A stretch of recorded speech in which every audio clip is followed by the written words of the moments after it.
Welcome to this week's first edition of the news, beginning today, October 19, 2020. After over 2 months of electricity blackout in some neighborhoods in Buea, chief town of the southwest region, electricity power is reported to have returned to the areas. This came after a group of women of different ages and walks of life stormed the streets on Thursday, October 15, in protest against the long power outage in the area. They cried out about their difficulties with staying in darkness. They said their children are back in school but cannot study effectively or do assignments when they return and cannot carry out their activities due to this situation. They cannot continue to be studying with candles, lamps and torches, the women said. With placards and peace plans in hand, the women marched to the divisional officer's office where they waited on him to address the situation, and which he eventually did. The DO for Buea, Abba Abdurrahman, summoned officials of the electricity distribution company, Eneo Cameroon, who on their part promised to not only bring back electricity to their homes, but make it permanent. Technicians of the company began working on the same evening in a bid to remedy the prolonged blackout. Today, inhabitants of Buea town testify of the return of electricity in their respective neighborhoods.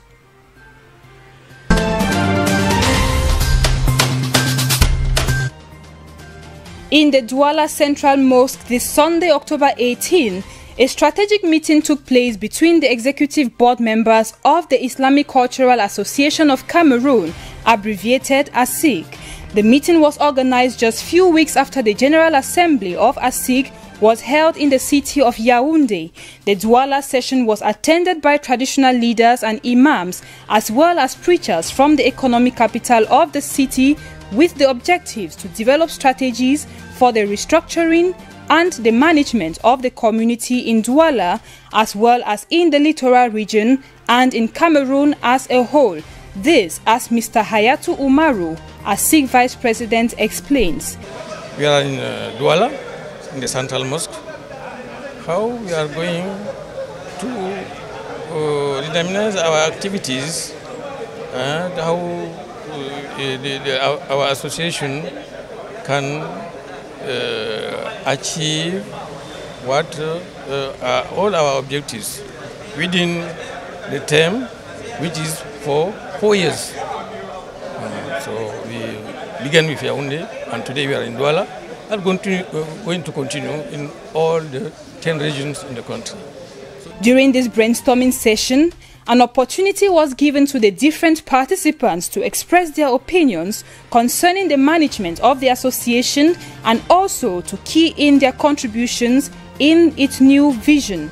ASIC, created in 1963, is responsible for managing Franco-Arab schools and Muslim places of worship throughout the country. However, it is also an association with public responsibility and a strong sense of living together and equality, according to Mr. Hayatu. We are all one community. That's what Allah subhanahu wa ta'ala said in the Holy Quran, and what the Prophet Muhammad sallallahu alaihi wasallam has taught all the community. We are one. No tribes, no white, no black. Every Muslim is equal to another Muslim, except with their faith. The difference that Allah subhanahu wa ta'ala said, the difference is the faith. In the East region of Cameroon, women of the Bumba and Ngoko division braved the odds of the poor state of the roads to join those of Gary Gombo to celebrate the Day of the Rural Woman. On the occasion, presided by the SDO of Bumba and Ngoko, the women displayed their locally made farm produce ranging from plantain, cassava, maize, groundnut, cocoa, and hand-fabricated liquid soap and pastries, amongst others. The president of the Women Association Network of Gary Gombo said, away from the poor state of roads, they have limited access to land and lack finances to increase crop yields. In regards to this, the SDO, Valerie Nobe-Kwela, who was very satisfied with the mobilization of the women, promised to ensure that the dilapidated road is rehabilitated. Associations who distinguished themselves were awarded attestations. They received some farm equipment and financial assistance. Followed was a march past and a visit of stands. This day was commemorated under the theme, "What opportunities for the empowerment of women and girls living in rural areas in times of health crisis due to the coronavirus." The celebration in Lolo, in the Kade division, was not any different. As host to many refugees and the rural Fulani women, they celebrated the day with sketches and stories narrating their daily activities and struggles. Given that it was observed during the COVID-19 pandemic, cartons of soap were distributed to the women. The SDO of Kade, Rachel Ngazang Akono, on her part, invited all sectors involved in the support of rural women to provide flawless daily assistance for the effective empowerment of the rural woman. It was a fun-filled occasion for the rural women who play a crucial role in agriculture, food security and nutrition, despite the struggles of their daily lives.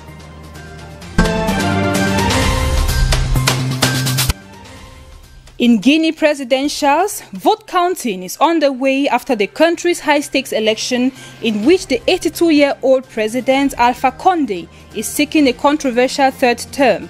Sunday's vote follows months of political unrest where dozens of people were killed during security crackdowns on mass anti-Condé protests.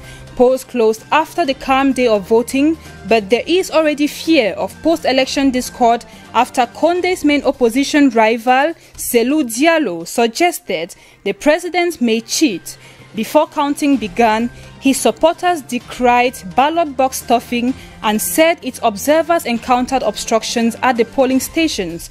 Prime Minister Ibrahima Kassori Fofana confirmed there had been small incidents here and there.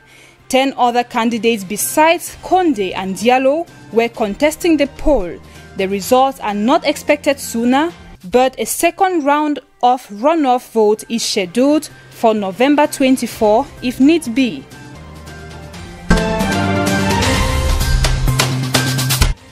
In ethnic clashes in Ivory Coast, assailants have burnt down the home of leading opposition presidential candidate in eastern Ivory Coast, while one of his party's office came under attack elsewhere, witnesses said Sunday amid rising tensions just 2 weeks before the election. A residence belonging to Pascal Afi Nguesang was set ablaze in his hometown amidst clashes in the area on Saturday.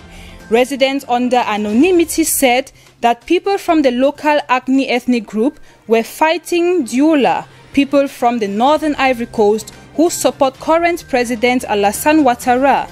The unrest comes days after Nguesang and fellow opposition candidate Henri Konan Bedi called for a boycott of the October 31 election, complaining that the country's electoral commission is made up entirely of officials from the ruling party.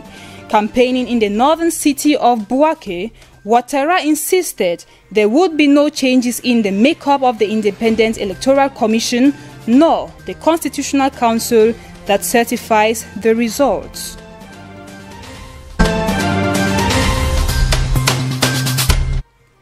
COVID-19, the government of Madagascar announced on Sunday, October 18, the end of the state of emergency which was introduced due to the coronavirus disease. Despite the lifting of the emergency, the reopening of the country's borders, which was due to occur on October 29, has been postponed due to an increase in cases in other countries. Although a number of restrictions and curfews have been lifted, several measures remain in place to combat the potential spread of COVID-19. The wearing of face masks is compulsory in all public spaces, including shops. Businesses opening hours and public transport operators are subject to potential changes at short notice. Flights to mainland Madagascar remain suspended, with international travel only permitted to Nosy Be International Airport as of October 1. Domestic flights have also resumed, with passengers required to provide evidence of a negative COVID-19 PCR test result from within 48 hours prior to the departure. As of Monday, October 19, Health authorities have reported 16,810 confirmed cases of COVID-19 in Madagascar, with 238 associated deaths. Further spread of the virus is expected in the near term.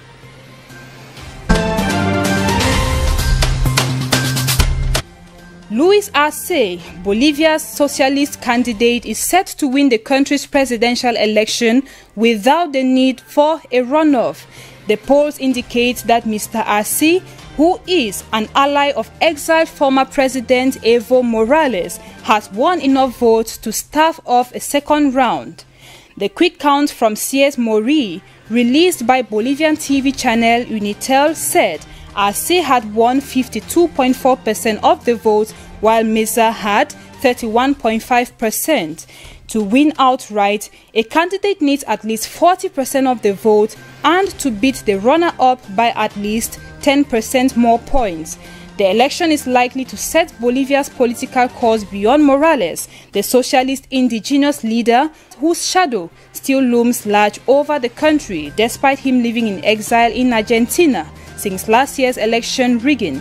Before running for president, Mr. Arce served as economy minister under then-President Morales.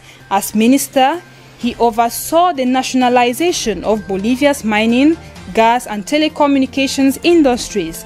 Mr. Arce also helped to launch the South Bank of a regional development fund for infrastructure and social development projects.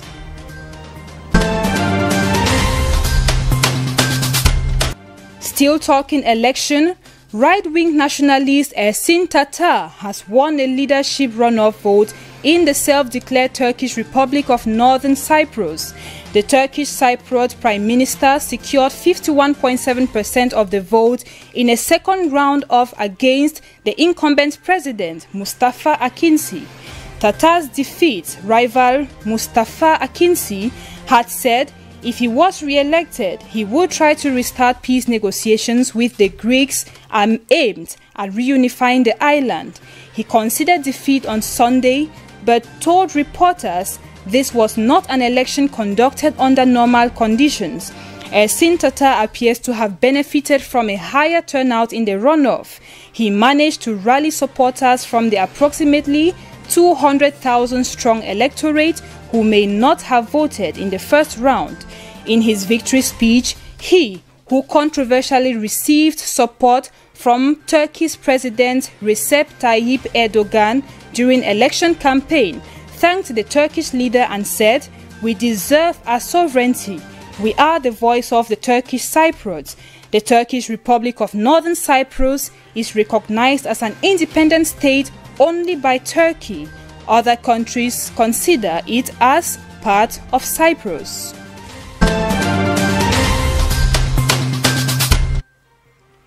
Thousands of people have led demonstrations across France on Sunday, October 18, in tribute to a teacher who was beheaded by an attacker after showing his students caricatures of Mohammed. Samuel Paty, the history and civics teacher, was murdered near the school where he worked in a commune in northwest of Paris on Friday, October 16. The suspected killer, who officials say is an 18-year-old Chechen refugee, was armed with a knife and a plastic pellet gun, who was later shot dead by officers in a nearby town, police said. French authorities have launched an anti-terror investigation after the incident. President Emmanuel Macron called it an assassination and an Islamic terrorist attack, while the Ministers of Education and the Minister Delegate for Citizenship said they would represent the government in support of teachers, secularism, freedom of expression, and against Islamism. The beheading of teacher Samuel Paty in a Paris suburb evoked memories of a deadly wave of Islamist violence in 2015 that began after caricatures of the Prophet Muhammad were published by the satirical magazine Charlie Hebdo.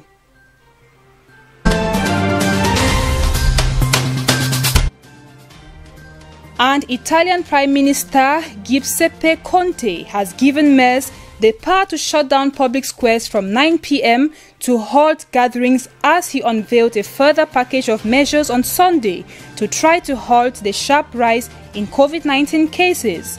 As daily cases in Italy hit a new record over 11,000 on Sunday, Conte said the situation had become critical, but his government had been determined to avoid a repeat of the lockdown imposed at the start of the crisis in March. Ordering betting shops to close from 9 p.m. and halting amateur sporting competitions and local fairs, the minister said the government would consider closing gyms and swimming pools after further checks on security protocols this week. According to official figures, Italy was the first country in Europe to be hit hard by COVID-19 and has the second highest death toll in the region after Britain, with 36,543 fatalities since the outbreak flared in February. This closes today's edition of the news. Thanks for watching. Have a lovely evening and keep watching DBS TV.